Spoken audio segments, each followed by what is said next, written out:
جمعہ کے دن نماز فجر میں آپ پہلی رکعت میں سورۃ السجدہ پڑھتے ہیں اور دوسری میں الدہر پڑھتے ہیں، یعنی پہلی میں الف لام میم تنزیل الکتاب اور دوسری میں هل اتى على الانسان حین من الدہر۔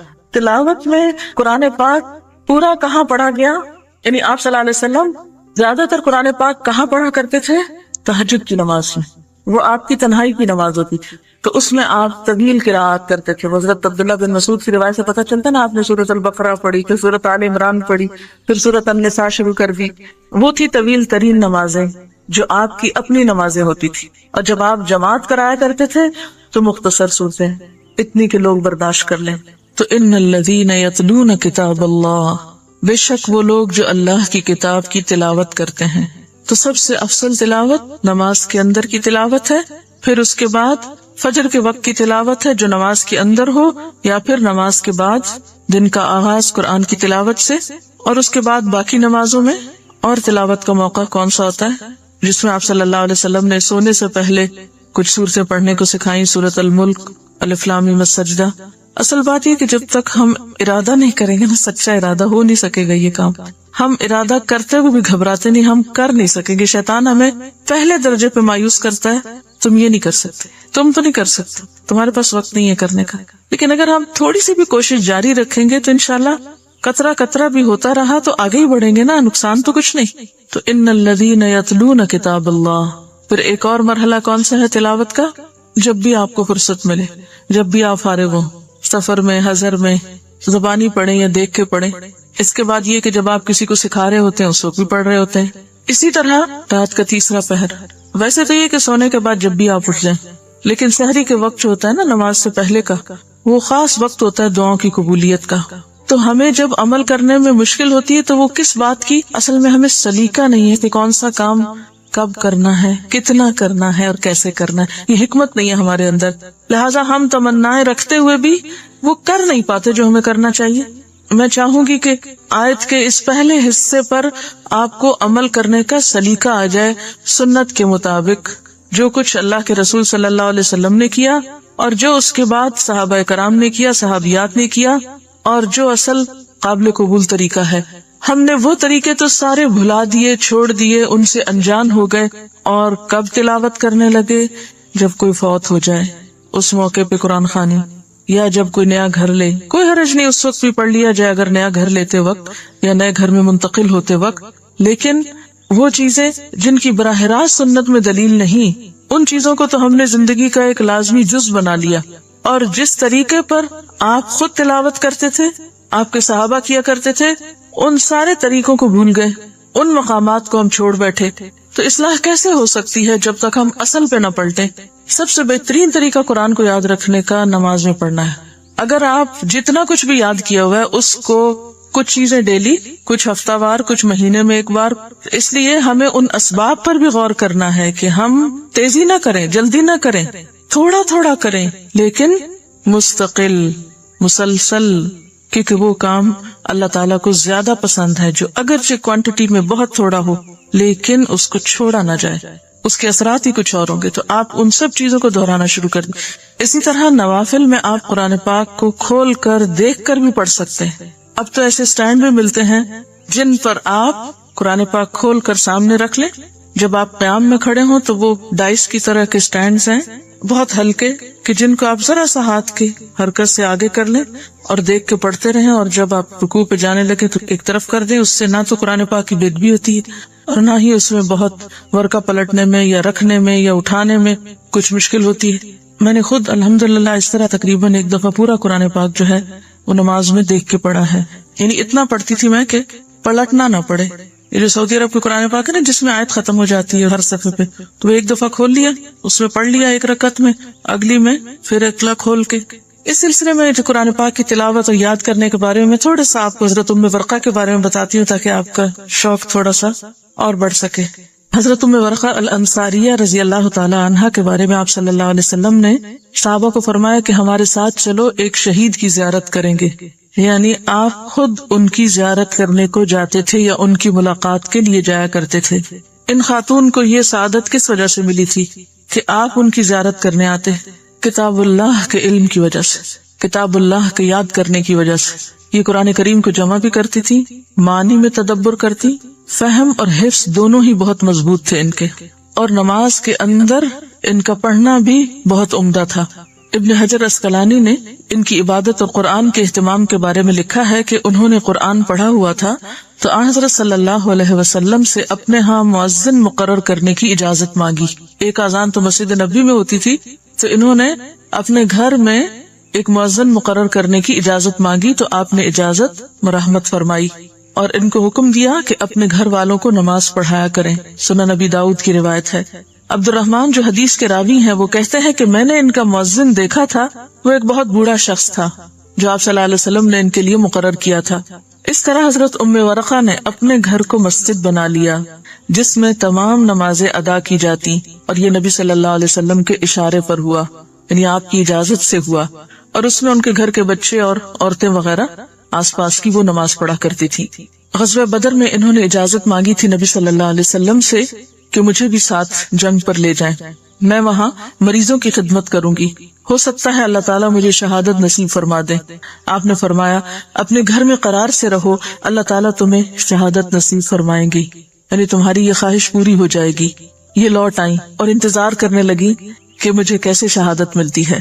نبی صلی اللہ علیہ وسلم جب ان کی مزاج پرسی کے لیے تشریف لاتے تو کچھ صحابہ کرام کو ہمراہ لے آتے اور فرماتے ہمارے ساتھ چلو، ہم ایک شہید کی زیارت کریں گے، یعنی ان کو دنیا میں ہی شہادت کی خوشخبری دی اور پھر ان کو شہیدہ کے نام سے پکارا بھی کرتے تھے۔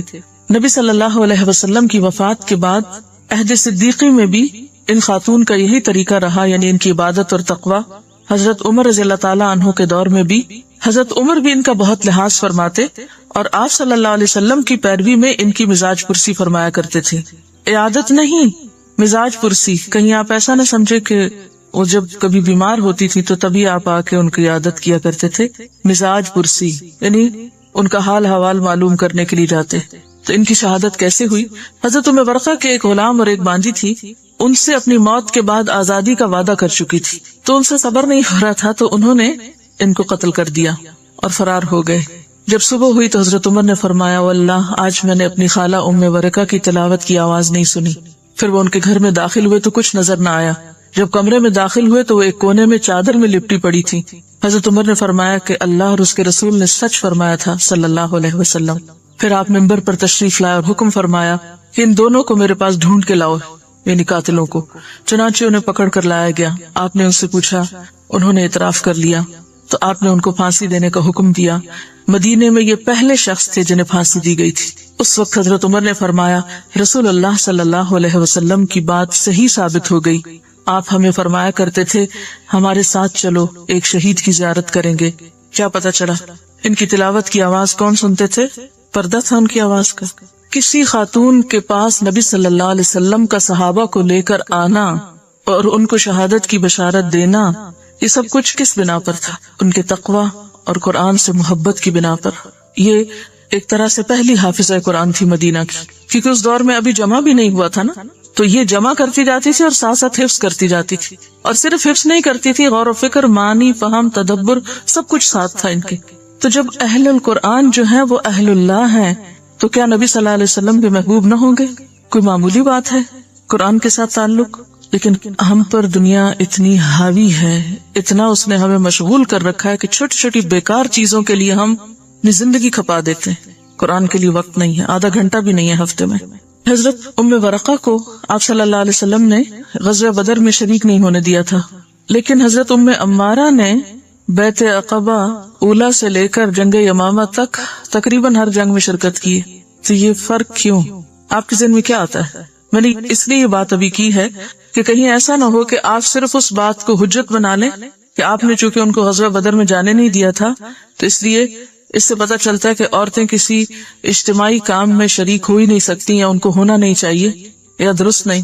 ہو سکتا ہے کہ ام ورقہ فزیکلی اتنی اسٹرانگ نہ ہو جتنی حضرت ام عمارہ تھی، کیونکہ اہلیت بھی میٹر کرتی ہے نا، اور یہ عام طور پر ہوتا ہے نا کہ جو لوگ ذہنی کام زیادہ کرتے ہیں وہ عموماً فزیکلی بہت اسٹرانگ نہیں ہوتے، اور جو لوگ فزیکلی زیادہ اسٹرانگ ہوتے ہیں بعض اوقات وہ ذہنی طور پر اتنے اسٹرانگ نہیں ہوتے۔ یہ دو چیزیں اکٹھی ہونا بہت کم لوگوں میں ہوتا ہے۔ انسانوں کی مختلف قسمیں ہوتی ہیں نا، مختلف طرح کے لوگ اللہ نے پیدا کیے ہیں، کوئی کسی کام کے لیے، کوئی کسی کام کے لیے، سب کو ایک کام کے لیے نہیں بنایا۔ پھر آپ دیکھیں کہ صرف ام ورقہ نہیں، اور صحابیات جو ہیں وہ بھی الحمدللہ قرآن پاک کے ساتھ ایک گہرا تعلق رکھتی ہیں۔ اور پھر خصوصاً نمازوں میں، یہ جو بات ہو رہی تھی نا کہ نماز میں تلاوت بہترین وقت ہے قرآن کی تلاوت کا، حضرت اسماء بنت ابی بکر قرآن کے معنی اور قرآن کی بلاغت کی ماہر تھیں۔ اس بات کی گواہی ان کے شوہر حضرت زبیر بن عوام دیتے ہیں، کہتے میں گھر میں داخل ہوا تو حضرت اسماء نماز پڑھ رہی تھی، تو میں نے سنا کہ وہ یہ آیت تلاوت کر رہی ہیں، یعنی اونچی پڑھ رہی ہوں گی، اللہ تعالیٰ نے ہم پر احسان فرمایا اور ہمیں جھلسنے والے عذاب سے بچایا۔ یعنی یہ آیت پڑھ رہی تھی اور آگ سے پناہ مانگ رہی تھی، کیونکہ مصنون طریقہ کیا ہے تلاوت کا کہ جب جہنم کی آیات آئیں تو پھر جہنم سے پناہ بھی مانگی جائے۔ کہتے میں کھڑا ہو گیا، سنتا رہا، مسلسل جہنم سے پناہ کی دعا کرتی رہی۔ جب بہت دیر ہو گئی تو میں بازار چلا آیا، پھر گھر واپس لوٹا، تب بھی دیکھا تو روتے ہوئے جہنم سے پناہ کی دعا کر رہی ہیں۔ یہ وہ خاتون ہیں جنہیں دنیا میں جنت کی بشارت ملی ہے، جنہیں ذات النطاقین کہا گیا، جن کی 4 پشتوں میں صحابہ کرام ہوئے، دادا، والد کے والد، کیونکہ جب ہجرت ہوئی تھی تو وہ نابینا تھے ان کے دادا، اور کہنے لگے لگتا ہے ابو بکر سارا سامان اٹھا کے لے گئے ہیں، اور تھوڑے غمگین بھی تھے، تو انہوں نے ان کو تسلی دی اور کچھ چیزوں پہ ہاتھ رکھوا کے کہا کہ فکر نہیں کریں۔ دادا، والد، خود اور بیٹا، ان کو خوش نہیں ہو جانا چاہیے تھا کہ میں نے اللہ کے رسول صلی اللہ علیہ وسلم کی مدد کی تھی جب وہ ہجرت کے لیے جا رہے تھے، اور میرے لیے تو بس یہی اعزاز کافی ہے۔ تو بات یہ ہے کہ جس کے اندر جتنا فہم زیادہ ہوتا جاتا ہے اس کے اندر اتنی ہی اللہ کی خشیت بڑھتی جاتی ہے، جیسا کہ اس آیت سے بالکل پچھلی آیت میں انما یخشی اللہ من عبادہ العلماء، اللہ کی خشیت اللہ کے علم والے بندوں کو ہی ہوتی۔ ان الذین یتلون کتاب اللہ واقاموا الصلاۃ، اور پھر آپ دیکھیں کہ تلاوت کے ساتھ ہی پھر اقاموا الصلاۃ کی بات بھی ہو گئی۔ ساری گفتگو کا خلاصہ کیا ہے؟ ان الذین یتلون کتاب اللہ، کہ اللہ کے کچھ خاص بندے ہیں اور وہ اہل قرآن ہیں۔ تو قرآن سے تعلق کی اور خصوصاً تلاوت کے تعلق کی قسمیں کون سی ہیں یا کس کس طریقے پہ ہم نے کرنا ہے؟ سب سے پہلے نماز میں فجر کے وقت مختلف مواقع کی مناسبت سے جو صورتیں ہمیں بتائی گئی جو صحیح سنت سے ثابت ہیں، پھر اس کے علاوہ جب بھی فراغت ہو کہ اللہ کی کتاب کو ہمیشہ اپنے ساتھ رکھیں تاکہ دنیا میں بھی ساتھ ہونے کے علاوہ قبر میں بھی ساتھ ہو، آخرت میں بھی ساتھ ہو۔ ان الذین یتلون کتاب اللہ واقاموا الصلاۃ وانفقوا مما رزقناهم سرا وعلانیۃ یرجون تجارۃ لن تبور۔ ان 3 کاموں کا اجر کتنا ہے؟ کیا اجر بتایا گیا کہ جو یہ کریں گے کیا اجر پائیں گے؟ ایسی تجارت کر رہے ہیں یہ لوگ، ایسا بزنس کر رہے ہیں جس میں کبھی بھی خسارہ نہیں ہو سکتا، کبھی بھی گھاٹا نہیں، کبھی بھی نقصان نہیں۔ یرجون تجارۃ لن تبور، ہرگز بھی نقصان نہیں ہے اس میں۔ لیوفیہم اجورہم ویزیدہم من فضلہ انہ غفور شکور۔ یہ سب کیوں یہ کام کر رہے ہیں؟ یہ نمازوں میں سنت طریقے پہ تلاوت، نمازوں کے علاوہ تلاوت، یعنی یہ سب کچھ کیوں کیا جائے گا؟ تاکہ اللہ ان کے اجر پورے کے پورے ان کو دے دے اور مزید اپنے فضل سے ان کو نوازے۔ یعنی ساتھ ہی یہ یاد رہے کہ یہ سب کچھ کرنے کے باوجود بھی اطمینان نہ ہو جائے کہ ہم بہت اچھے ہو گئے اور ہم نے بہت کچھ کر لیا، بلکہ اللہ اپنے فضل سے ان کو مزید دے۔ انہ غفور شکور، اور مزید کیوں؟ کیونکہ وہ قدردان ہے، بخشش فرمانے والا بھی ہے اور قدردان بھی ہے۔ والذی اوحینا الیک من الکتاب هو الحق، اور وہ چیز جو ہم نے آپ کی طرف وحی کے ذریعے بھیجی وہی حق ہے۔ یتلون کتاب اللہ پر زور کیوں ہے؟ یتلون کتاب اللہ کیوں ہوگا؟ کس جذبے کے ساتھ، کس سوچ کے ساتھ؟ اتنی محنت، اتنی تاکید اور اتنا غور و فکر اور اتنے طریقے، یہ سب جاننا کیوں ضروری ہے؟ آخر کیوں؟ آخر کس لیے؟ کہ جو پڑھ رہے ہیں وہی سچ ہے، اسی میں ہمارے لیے رہنمائی ہے۔ اس کو چھوڑ کر اور اس کے بغیر سیدھے راستے کا تصور نہیں کیا جا سکتا۔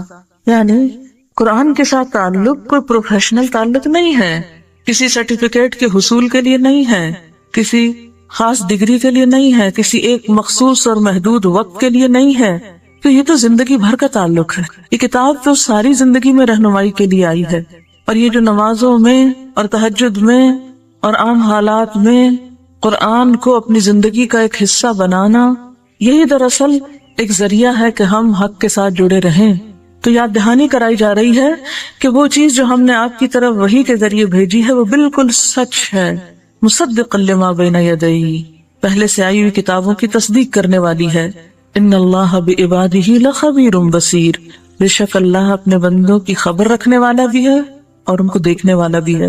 ثم اورثنا الکتاب الذین اصطفینا من عبادنا، پھر وارث بنا دیا ہم نے اس کتاب کا ان لوگوں کو جنہیں ہم نے اپنے بندوں میں سے چن لیا. آج آپ دیکھیں کتنے لوگ ہیں جو اس وراثت کا حق ادا کر رہے ہوں، جن کو آپ جیسے مواقع ملے ہوں، جن کو آپ جیسی نعمتیں ملی ہوں، لیکن اگر اس کے باوجود بھی ہم حق ادا نہ کریں، سنجیدہ نہ ہو، اللہ تعالیٰ کے ساتھ تعلق میں خلوص نہ ہو، پختگی نہ ہو، اور تھوڑے سے ہوا کے جھونکے سے ہم سب کچھ اپنی زندگی کی روٹین چینج کر کے بیٹھ جائیں اور کتاب کے ساتھ تعلق کمزور پڑ جائے، ہلکا ہو جائے، تو کیا ہم سے نعمتوں کی پوچھ نہ ہوگی؟ کیا ان کا حساب نہ ہوگا؟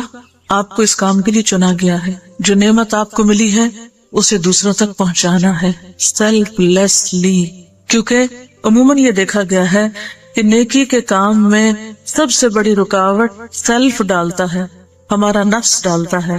اپنی ذات کا آرام، اپنی مصروفیات، اپنی زندگی، اپنی ذات، اپنا آپ. رکاوٹیں باہر نہیں ہیں، اپنے اندر ہیں. اگر ہم سچے ہو جائیں، ہمارا ارادہ ہو جائے، ہماری نیت ہو جائے، تو باہر کی رکاوٹیں کچھ نہیں کرتی، کوئی نقصان نہیں دیتی. جتنا زیادہ آخرت کے انعام کا یقین ہوگا اتنا ہی سیلف لیس ہو جائے گا کہ مجھے اپنے لیے تو نہیں کرنا، میں تو جو کچھ بھی کر رہا ہوں اللہ کی رضا میں کر رہا ہوں. اگر میں کسی کو سکھا رہا ہوں یا میں کسی کے لیے کوئی بھی چیز پرووائڈ کر رہا ہوں، چاہے وہ ایک کرسی ہے، چاہے کارپٹ ہے، چاہے لائٹ ہے، چاہے کچھ بھی ہے، تو یہ میں اپنی آخرت کے لیے کر رہا ہوں، کسی پر کوئی احسان نہیں ہے. تو پھر آپ دیکھیں کہ کام میں حسن کتنا پیدا ہوتا ہے، پھر برکت کتنی زیادہ آتی، پھر خیر کتنی زیادہ عام ہوتی. پھر ان بندوں کو جن تک ابھی نہیں سب کچھ پہنچا، ان کے لیے تڑپ کتنی زیادہ آتی. جو اللہ کے لیے تواضع کرتا ہے، اپنے آپ کو اللہ کے لیے پیچھے کر لیتا ہے، اللہ اس کو بلندی دیتا ہے. کبھی ہو نہیں سکتا کہ آپ کے کام میں اخلاص ہو اور پھر اللہ تعالیٰ اس کو قبول نہ فرمائے اور پھر اس میں برکت نہ ڈالے، پھر وہ دوسروں کے لیے فائدہ مند نہ ہو جائے. تو ثم اورثنا الکتاب الذین اصطفینا من عبادنا فمنہم ظالم لنفسہ. کچھ تو پڑھ لکھ کے اتنے بے عمل ہو جاتے ہیں کہ گویا پڑھا ہی نہ ہو، اپنے آپ پر ظلم کرنے والے ہیں. ومنہم مقتصد، بعض درمیان کی راہ چل رہے ہیں، جب آسانی ہوئی، سہولت ہوئی، کرنا ہوا کر لیا، نہیں کرنا نہیں کیا. ومنہم سابق بالخیرات باذن اللہ، اور کچھ اللہ کے اذن سے نیکیوں میں دوڑ لگانے والے ہیں. ذالک هو الفضل الکبیر، یہ ہے بڑا فضل. 3 گروہوں کی بات کی گئی ہے جنہیں کتاب ملی. ثم اورثنا الکتاب الذین اصطفینا من عبادنا، ان میں سے ایک تو وہ ہے جو سیلف موٹیویٹڈ ہیں. سیلف موٹیویٹڈ کون لوگ ہوتے ہیں؟ کہ جن کو کسی کو کہنے کی ضرورت نہیں ہوتی، وہ خود ہی نیکیوں میں دوڑ لگا دیتے ہیں. سابقون بالخیرات باذن اللہ. کچھ ایسے ہوتے ہیں کہ جن کو یاد کرا دے، کوئی کہہ دے کچھ تو کرنے لگ جاتے ہیں، کوئی چلائے تو چلتے ہیں، نہیں چلائے تو بیٹھ جاتے ہیں. بیچ کے لوگ، کبھی کر لیا کسی نے، پھر دھکا لگایا، پھر چل پڑے، نہیں تو پھر تھوڑا بہت آگے پیچھے سستی کر لی. اور کچھ ایسے ہیں ومنہم ظالم لنفسہ، جن پہ نہ کوئی نصیحت اثر کرتی ہے، نہ ان کو کسی قسم کی کوئی موٹیویشنل بات، کوئی فیکٹر ایسا ان کے اوپر اثر انداز نہیں ہوتا، اور وہ وہی کرتے ہیں جو ان کی اپنی مرضی ہوتی. اور سب سے بڑی بات جو ہلانے والی ہے وہ یہ ہے کہ یہ ان کی بات نہیں کی جا رہی جو کافر ہیں، نان بلیورز کی بات نہیں ہے، یہ ان لوگوں کی بات ہو رہی ہے جنہیں کتاب ملی ہے. یہ کتاب پانے والوں کی بات ہے، یہ کتاب کے وارثوں کی بات ہے. اپنے آپ کو دیکھیں کس کیٹیگری میں ہیں. کیا آپ یہ سارے کام اپنے شوق اور اپنی خوشی اور اپنے ان پہ کرتے ہیں، یا آپ دوسروں پہ ڈیپینڈ کرتے ہیں؟ کیونکہ اکثر ہم اس چیز کا بہانہ کرتے رہتے ہیں نا کہ ہمارا ماحول ایسا نہیں ہے، ہمیں کوئی یاد کرانے والا نہیں، فلاں کو تو اس کی بھی سپورٹ ہے، اس کی بھی سپورٹ ہے، اس کے تو گھر میں سپورٹ ہے، اس کے تو دوستوں کی سپورٹ ہے، وہ تو چونکہ فلاں جگہ پر جاتا ہے اس لیے وہاں سے اس کو موٹیویشن مل جاتی ہے. لیکن آپ دیکھیں کہ جتنے بھی یہ خارجی سہارے ہوتے ہیں یہ عارضی ہوتے ہیں. لیکن اگر آپ کے اپنے اندر ایک سیلف موٹیویشن ہے تو وہ پھر آپ کہیں پر بھی ہو، آپ سمندر کے اندر ہو یا خشکی پر ہو، پاکستان کے اندر ہو یا کہیں باہر ہو، کسی گاؤں یا دیہات میں ہو یا کسی شہر میں ہو، آپ کہیں پر بھی ہو، اس سے فرق نہیں پڑتا. کیونکہ آپ کو جگانے والا آپ کا ضمیر آپ کے اپنے اندر موجود ہے، وہ آپ کو چین نہیں لینے دے رہا. اور اصل میں کام تو ایسے ہی لوگ کرتے ہیں جو سیلف موٹیویٹڈ ہوتے ہیں. صرف کسی کے یاد کرانے سے، کسی کے کہہ دینے سے، کسی کے شوق دلانے سے، یہ کسی کو دیکھ کر شوق آ جانے سے، ٹھیک ہے وقتی طور پر ابتدا میں انسان کو ضرورت ہوتی ہے، لیکن ساری زندگی ہی اگر انسان بیساکھیوں پہ چلتا رہے اور ساری زندگی انسان دوسروں کا محتاج رہے تو پھر ایسا چلنا کیا چلنا ہوا.